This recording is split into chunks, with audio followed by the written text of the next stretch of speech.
Assalamualaikum warahmatullahi wabarakatuh. Perkenalkan, nama saya Siti Roma dari kelas PIAUD 4B yang bernomor NIM 1908 108043. Di sini saya akan menjelaskan materi tentang perkembangan kesehatan anak usia dini. Topik pembahasan yang akan saya bahas di sini yaitu diantaranya yang pertama, pengertian umum anak usia dini, yang kedua, permasalahan kesehatan yang sering terjadi pada anak usia dini, yang ketiga, yaitu cara memelihara dan menjaga kesehatan anak usia dini. Baik, langsung saja kita masuk ke pembahasan yang pertama, yaitu pengertian umum anak usia dini. Anak usia dini merupakan anak yang berada pada usia 0 sampai 6 tahun. Usia dini merupakan usia yang sangat penting bagi perkembangan anak sehingga disebut golden age. Anak usia dini adalah anak yang sedang dalam tahap pertumbuhan dan perkembangan yang paling pesat, baik fisik maupun mental. Langsung saja ke pembahasan yang kedua, yaitu permasalahan kesehatan yang sering terjadi pada anak usia dini. Permasalahan kesehatan yang sering terjadi pada anak usia dini yaitu biasanya penyakit kurang gizi, terus diare, demam, kejang, pilek, flu, sakit telinga, meningitis, dan pink eye. Biasanya anak-anak usia dini gampang terkena penyakit seperti itu. Nah, bagaimana sih cara mengatasi permasalahan pada perkembangan kesehatan anak usia dini tersebut? Nah, selanjutnya akan saya jelaskan pada topik pembahasan yang ketiga, yaitu cara memelihara dan menjaga kesehatan pada anak usia dini. Jadi, cara menjaga kesehatan anak usia dini itu terbagi menjadi dua, yaitu di lingkungan sekolah dan di lingkungan rumah. Ada beberapa cara yang dapat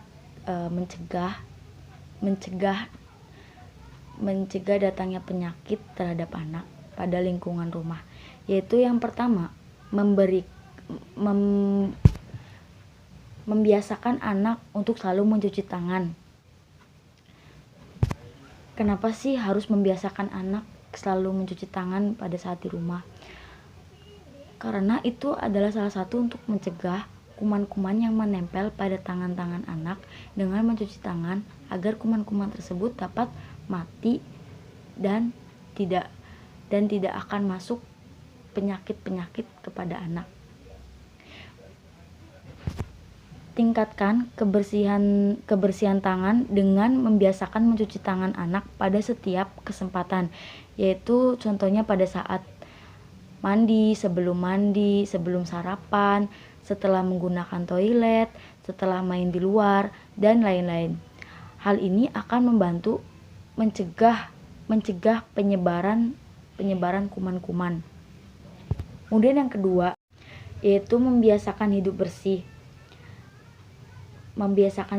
pada anak. Biasakan anak untuk mandi minimal 1 kali dalam sehari, maksimalnya 3 kali dalam sehari dengan menggunakan sabun.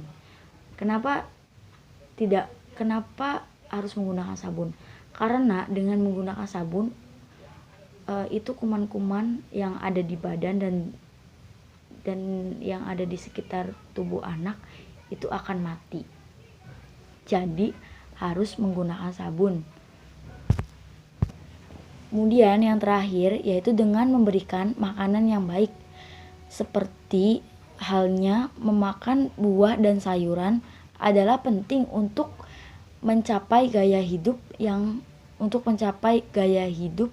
yang sehat. Buah dan sayur dapat membantu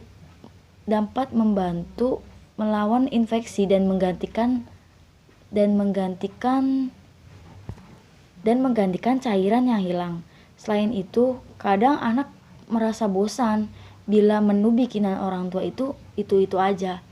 Makanya bisa diganti dengan menu sayuran dan buah seperti itu. Jadi anak tidak bosan untuk makan. Kemudian cara menjaga kesehatan pada anak usia dini di lingkungan sekolah, yaitu yang pertama mencuci tangan. Kenapa sih harus mencuci tangan lagi?